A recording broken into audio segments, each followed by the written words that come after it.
Hello दोस्तों, स्वागत है आप सभी लोगों का राजस्थान एकेडमी पर। मैं परवीन सिंह आप सभी लोगों के साथ में। जैसा कि आप सभी लोग जानते हैं, लगातार आप लोगों के एग्ज़ाम लैब असिस्टेंट प्रयोगशाला सहायक के लिए आप सभी लोगों के साथ में जुड़ा हुआ हूं और आप सभी लोगों के लिए जो है विभिन्न प्रकार की क्लासेस लगा करके आपका हमने जो है सपोर्ट भी किया है। अब दोस्तों हम बात करते हैं कि अब जो है हमारे दिमाग में एक जो डाउट चल रहा है और कई बार मेरे पास मैसेज आ चुके हैं कई बार कि सर क्या ये एग्ज़ाम पोस्टपोन हो सकता है। तो आज हम उसी पे बात करने वाले हैं, लेकिन पहले हम बात कर लेते हैं दोस्तों कि अब जो है मैं इस वीडियो के अंदर बात करने वाला हूँ किसके बारे में। तो सबसे पहले मैं बात करूँगा इसके अंदर कि आपको जो है हाउ टू प्रिपेयर नाउ, यानी अब आपको प्रिपरेशन कैसे करनी चाहिए। आपके पास में टाइम कितना है, तो 27 मई से लेकर के 27 जून, यानी कि लगभग एक महीना, लगभग भी नहीं, अब तो एक महीना ही कहिए एग्जैक्ट, 27 मई से 27 जून, क्योंकि 28-29 जून तो एग्ज़ाम डेट दे रखी है। और फिर मैं बात करूंगा क्या करें अब और क्या नहीं करना है अब, क्योंकि हम जो है कई बार लास्ट में आकर के वे गलतियां कर देते हैं जो हमने सोची भी नहीं होती है और फिर उन गलतियों की वजह से हम कहीं ना कहीं जो है एग्ज़ाम में रह जाते हैं। साथ ही साथ ये भी बता दूंगा कि क्या एग्ज़ाम पोस्टपोन हो सकता है और अगर एग्ज़ाम पोस्टपोन होगा तो क्यों होगा और नहीं होगा तो क्यों नहीं होगा, वो भी मैं आप लोगों को बताने वाला हूँ। ठीक है, चलिए।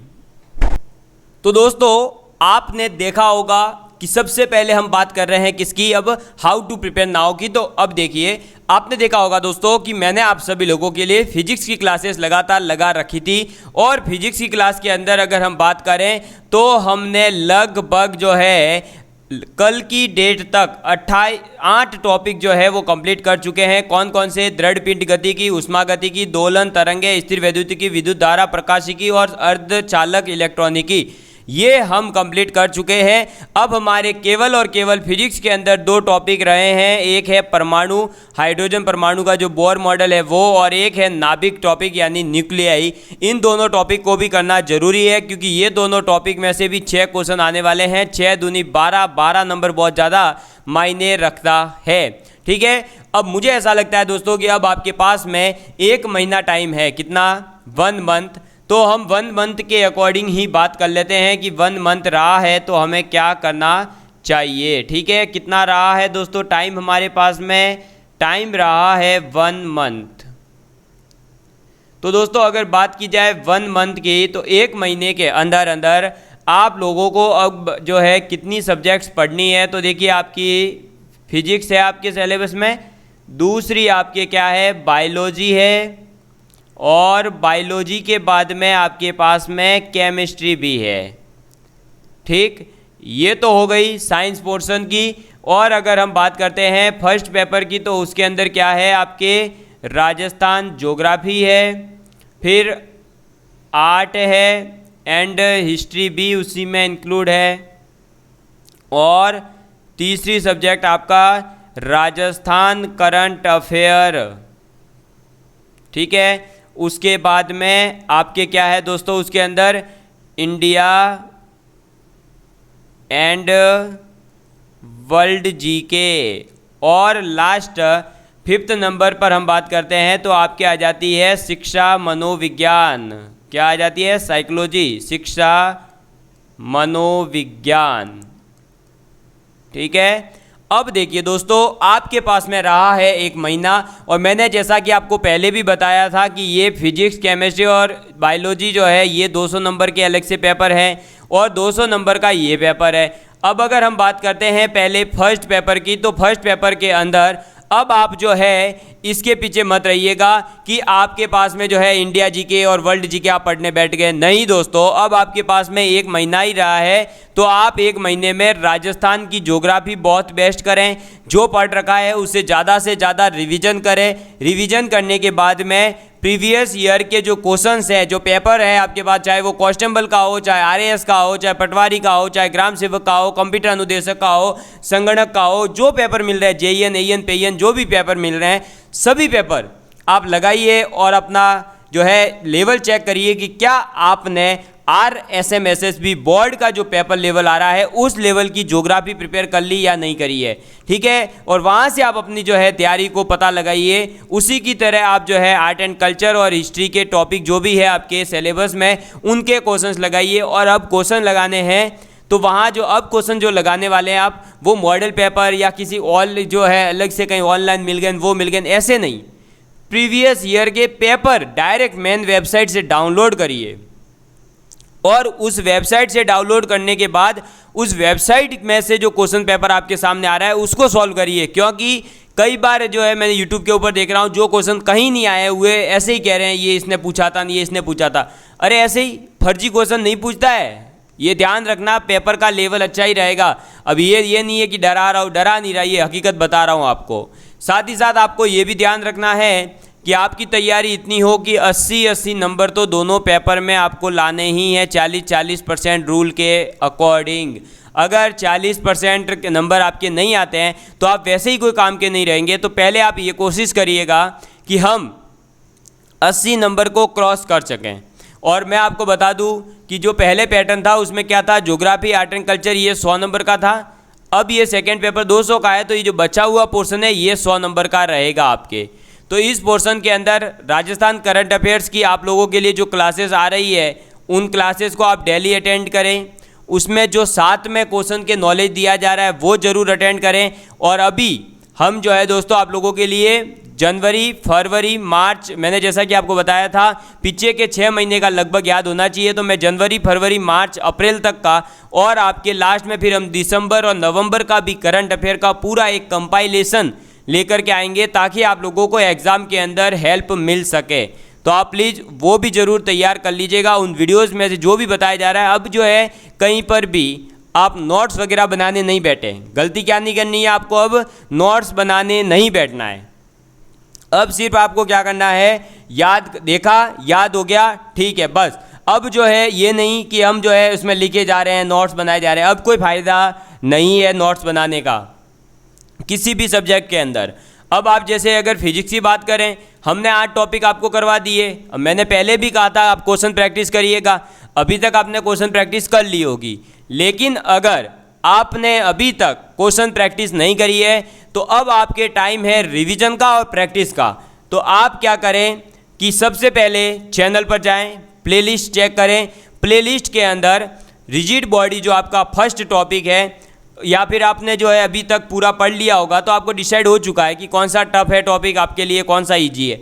तो जो आपके लिए ईजी टॉपिक है उस टॉपिक के वापस से पूरे के पूरे वीडियोस देखो।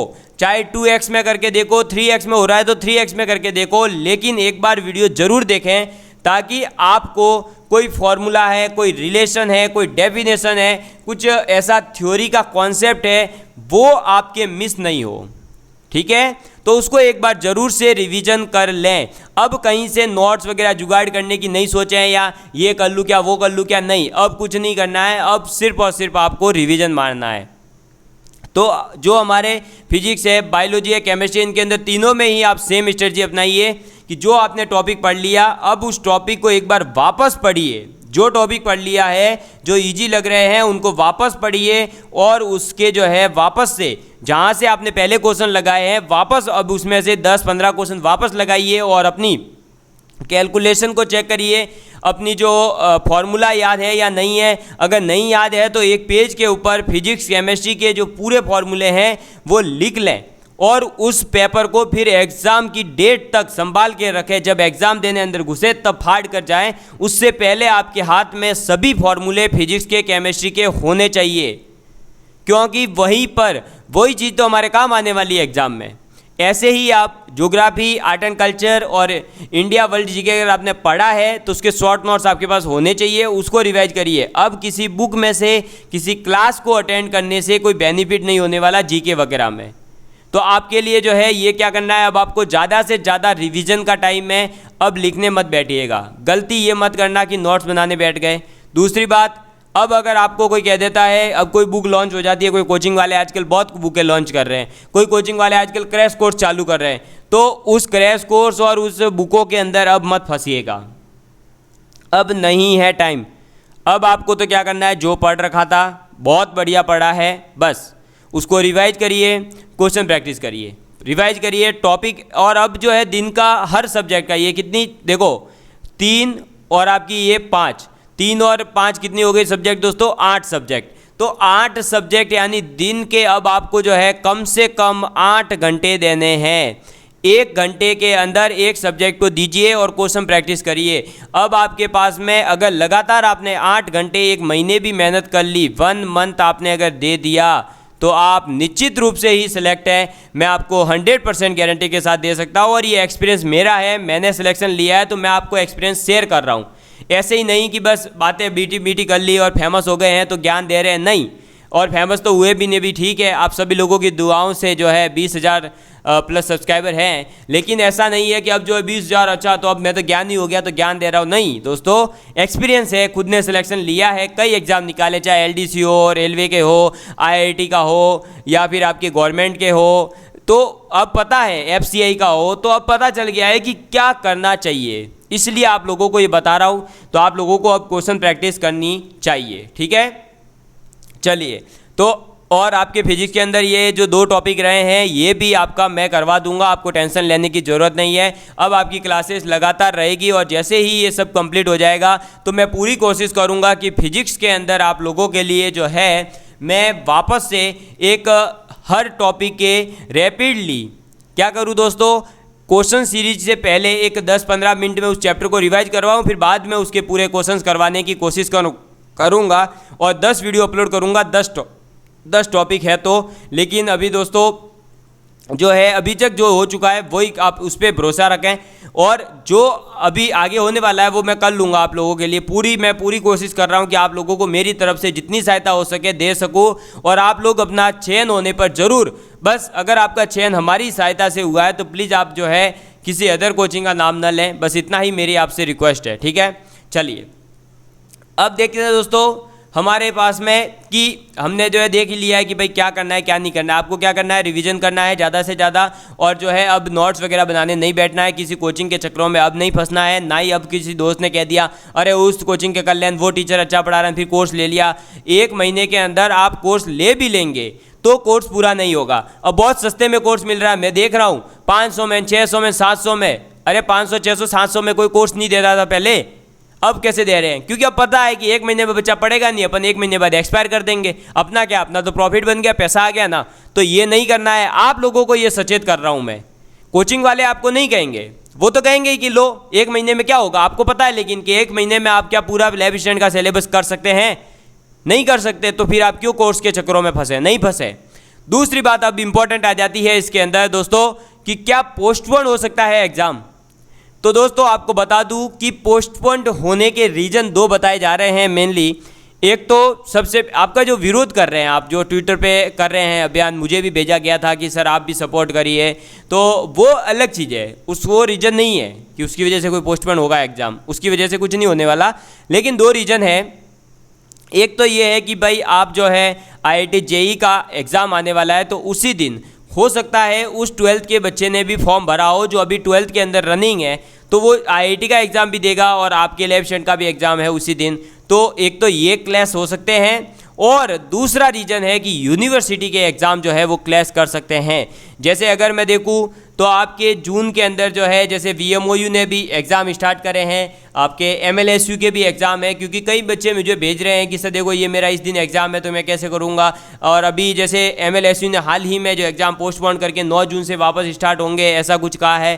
तो जब एग्ज़ाम पोस्टपोन ऐसा क्लैश हो रहे हैं तो हो सकता है कि जब ये चीज़ RMSSB बोर्ड के अध्यक्षों के पास में पहुँचे तो अध्यक्ष महोदय इस एग्ज़ाम को पोस्टपोन करने की प्रोबेबिलिटी है। बट यहाँ पर ये भी रीज़न हो सकता है दोस्तों कि एक एग्ज़ाम CBSE का है और एक एग्ज़ाम RMSSB बोर्ड का है, तो कहीं ना कहीं जो है ये एग्ज़ाम, वैसे भी IIT वाला एग्ज़ाम तो पोस्टपोन होने के चांसेस कम रहते हैं, तो हो सकता है कि करे। लेकिन RMSSB बोर्ड में कई बार जो ऐसा होता है कि एक ही दिन में 2 एग्ज़ाम हुए भी हैं। बीच में जैसे रेलवे वाला था तो उसमें हुए थे, क्या फ़र्क पड़ा, नहीं हो। तो ऐसे जैसे राजस्थान का कोई एग्ज़ाम था और उसी टाइम NTPC का भी था एग्ज़ाम, तो भी लिया था इन्होंने। तो कई बार ऐसी चीज़ें नेगलेक्ट भी कर देते हैं और कई बार ये इसको कंसीडर भी कर लेते हैं। तो ये डिपेंड करेगा कि जो है बोर्ड महोदय के जो अध्यक्ष हैं वो क्या करते हैं, ठीक है। तो अध्यक्ष के ऊपर ये डिपेंड करेगा। अब ये नहीं है कि हम जो है इसके लिए विरोध करें कि सर एग्ज़ाम पोस्टपोन होना ही चाहिए, पोस्टपोन होना ही चाहिए। अगर देखो दोस्तों, एक बार आप कहते हैं कि एग्ज़ाम टाइम पर हो, अब जब एग्ज़ाम टाइम पर हो रहा है, आपको पर्याप्त समय दिया गया है 3 महीने, और आपको पता होगा कि एग्ज़ाम का रूल होता है कि एग्ज़ाम की डेट से 45 दिन, जो आप फॉर्म डेट भरते हैं उसके बाद में 45 दिन मिलने चाहिए, जो आपको मिल चुके हैं।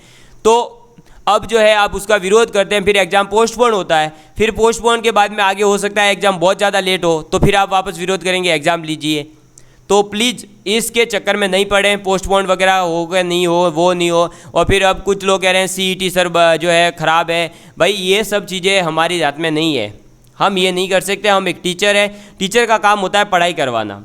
हाँ, कहीं पर कुछ गलत हो रहा है, आप देखो सीईटी वगैरह ये चीज़ बेनिफिशियली है, अगर लॉन्ग टाइम पे देखें तो ये बहुत बेनिफिशियली है। जैसे अब ये एग्ज़ाम आपका पोस्टपोन नहीं होगा अगर, तो हो सकता है कि आपको जो है पोस्टपोन नहीं हो तो जल्दी ज्वाइनिंग वगैरह होगी, जल्दी इसका प्रोसेस कंप्लीट हो जाएगा। अगर ये कि एग्ज़ाम पोस्टपोन होता है तो पोस्टपोन होने के बाद में फिर उस एग्ज़ाम को सबसे लास्ट में कंसीडर किया जाता है, तो उस वजह से कई बार जो है फिर एग्ज़ाम के देरी होती है, तो फिर हम वापस से विरोध भी करते हैं। तो दोनों चीज़ें नहीं हो सकती है, इसलिए एग्ज़ाम के पोस्टपोन होने नहीं होने से आपको उसकी ट्रैप में नहीं फंसना है, आपको अपनी तैयारियों में लगे रहना है।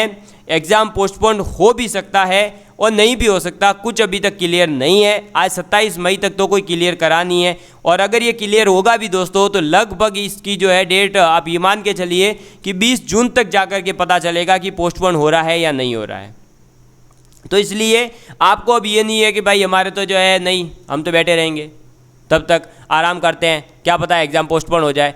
अरे एग्ज़ाम पोस्टपोन हो जाए वो पॉसिबिलिटी कम है, एग्ज़ाम पोस्टपोन नहीं हुआ तो आपका सिलेक्शन नहीं होगा, ये श्योरिटी है अगर आपने पढ़ाई नहीं करी तो इसके ऊपर ध्यान दें कि आपको पढ़ाई करनी है, ठीक है। कदम कदम पर नया इम्तिहान होता है, कदम कदम पर नया इम्तिहान होता है, संघर्ष का रास्ता कहाँ आसान होता है। जो चलता है इस कठिन रास्ते पर, जो चलता है इस कठिन रास्ते पर, उस संघर्षशील के कदमों में जहाँ होता है। तो जो दोस्तों इस संघर्षशील ये जो टाइम है आपका 1 महीने का 27 मई से 27 जून, इसके अंदर आप लोगों को जो है बहुत कठिनाइयाँ होगी, आपको पढ़ने में मन नहीं लगेगा, कोई कहेगा पोस्टपोन हो गया, कोई कहेगा एग्ज़ाम पेपर लीक हो गए, कई प्रकार की आपके बीच में अड़चनें आएगी। लेकिन उन अड़चनों से जो संघर्ष करके आगे बढ़ेगा वही सिलेक्शन लेगा और उसी की नौकरी लगेगी। बाकी टाइम पास करने वाले तो आपने देखे ही होंगे कि टाइम पास करते रहते हैं, ठीक है। तो आप मेहनत करिए, मैं आपके साथ हूँ, आपकी पढ़ाई में मैं पूरा सपोर्ट करूँगा। लेकिन आप लोग अगर इसी प्रकार की कुछ जो है पोस्टपोन होगा नहीं होगा इस टाइप की चीज़ें मैंने देखा होगा कि मेरे चैनल पे मैंने कभी डाली भी नहीं है, क्योंकि मैं एक टीचर हूँ और टीचर का काम होता है कि आप लोगों को सिर्फ एक रिक्वायरमेंट जब हो तब जो है आपको चीज़ें बताई जाए। ऐसा नहीं हो कि बार बार बस जो है बताए जा रहे हैं यही एग्ज़ाम पोस्टपोन हो रहा है, एग्ज़ाम पोस्टपोन हो रहा है, और व्यू ले रहे हैं और बच्चे खुश हो रहे हैं, वो वाह, और फिर नीचे सर आपने ये बहुत अच्छी इन्फॉर्मेशन दी। क्या अच्छी इन्फॉर्मेशन दी इसमें बताइए। तो इन चीज़ों से बचिए, अब वो समय नहीं है कि आप जो है बैठे बैठे इस टाइम पास कर रहे हैं। बाद में आपसे कोई टीचर नहीं पूछने आने वाला कि बेटा तेरा सिलेक्शन हुआ या नहीं हुआ, ये बात आप याद रखिएगा। और जब सिलेक्शन नहीं होगा तो कोचिंग वाले आपको ये नहीं कहेंगे कि ले बेटा तेरी फीस वापस ले ले, नहीं, वो तो क्या करेंगे, अरे वो तो बस अपना पैसा आ चुका है, जिनका सिलेक्शन होगा उनका पोस्टर मार देंगे, बस काम कंप्लीट। तो इस चीज़ से बचिएगा। और इसी के साथ में मैं लास्ट में आप लोगों से एक गुजारिश कर रहा हूँ, जिसे आप एक मोटिवेशन के रूप में लीजिएगा, कि जब भी दोस्तों आपके सब कुछ छोड़ने का मन करे तो थोड़ा सा रुकना, जरा मुड़ कर देखना और सोचना। फटी बनियान में बैठे आपके पापा, पुराने चश्मे के साथ दरवाजे पर टकटकी लगाए खड़ी आपकी माँ, जो सोच रहे हैं अगली बार जब आप आओगे तो आपके हाथों में एक सफ़ेद कागज का टुकड़ा होगा। उस सफ़ेद कागज के टुकड़े में अंग्रेजी लिखी होगी। हो सकता है कि आपके पापा को इतनी अंग्रेजी तो उनको पढ़नी नहीं आती हो, पर उसे छूकर देखेंगे ज़रूर। और जब आप कह दोगे माँ मेरा सिलेक्शन हो गया, माँ मेरा सिलेक्शन हो गया, तो जो आंसू उसकी आंखों से बहेंगे, तो जो आंसू उनकी आंखों से बहेंगे वो आपकी ज़िंदगी का सबसे बड़ा तोहफ़ा होगा, वो आपकी ज़िंदगी का सबसे बड़ा तोहफ़ा होगा। मुझे लगता है ये 4 लाइनें आपके मन को झंझोर गई होगी या आपको एक मोटिवेट किया होगा कि आप अपने माता पिता के सपने को पूरा करने के लिए वापस से तैयारी में लगेंगे। इस 1 महीने में 8-8 घंटे 9-9 घंटे पढ़ करके सिलेक्शन लेकर के अपने माता पिता के जीवन का सबसे बड़ा उन्हें जो है तोहफा देकर दिखाएंगे आप। धन्यवाद आप सभी लोगों का। आप सभी लोग अपना प्यार इसी तरह बनाए रखिएगा। Love you all of you. Take care. Bye bye.